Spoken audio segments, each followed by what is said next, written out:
Assalamualaikum warahmatullahi wabarakatuh. Perkenalkan, nama saya Ansar Sadi dari kelas B. Saya ingin menjelaskan tentang asam amino.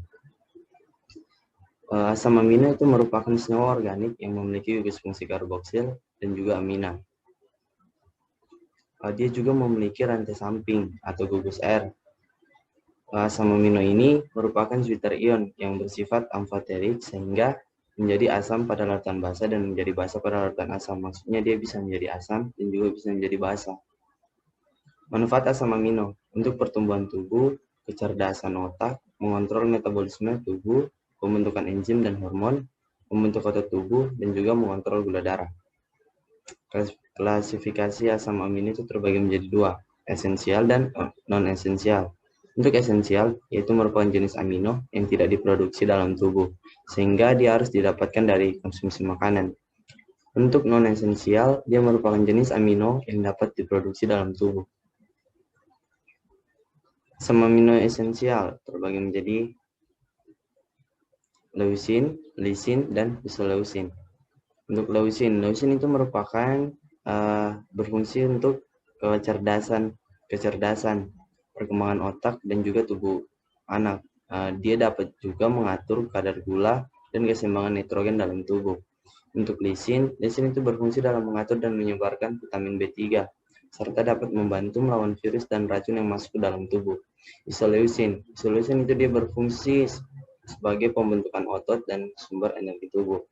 Jenis asam amino isoleusin ini dia berfungsi menjaga kelainan dan kerusakan sel jaringan tubuh. Valin juga merupakan valin, treonin, histidin juga merupakan asam amino esensial. Di mana valin dia berfungsi dalam pengendalian kekuatan otot tubuh dan juga mengatur jaringan dan pembuluh darah. Untuk treonin, dia berfungsi mengatur dan mengelola nutrisi yang masuk dalam tubuh.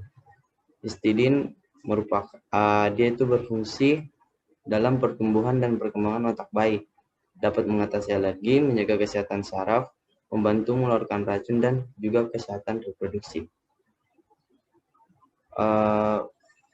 Ada juga fenilalanin, triptofan, dan metionin. Ini juga merupakan asam amino esensial, di mana fenilalanin itu dia berfungsi sebagai untuk mengatur mood dengan cara dia mengelola protein dan zat kimia yang masuk ke dalam tubuh.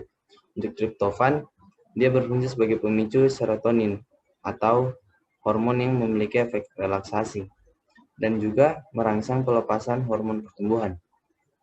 Untuk metionin, dia berfungsi menurunkan kadar kolesterol darah dan membantu membuang zat racun pada organ hati. Asam amino esensial antara lainnya ada alanin, asparagin, asam tartat, dan argin. Untuk alanin, dia berfungsi sebagai pembentuk otot dan penghasil energi dalam tubuh, dan juga berperan dalam pembentukan kekebalan tubuh. Untuk argin, dia dapat meregenerasi sel dan jaringan tubuh, penyembuhan luka, dapat juga memproduksi hormon pertumbuhan dan sistem imunitas tubuh. Untuk asparagin, dia berfungsi dalam keseimbangan syaraf, mengurangi kelelahan tubuh, sistem imun, dan juga dapat berperan dalam sintesis DNA.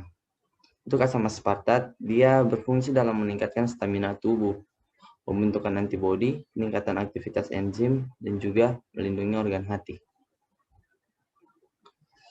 Ada juga sistein, asam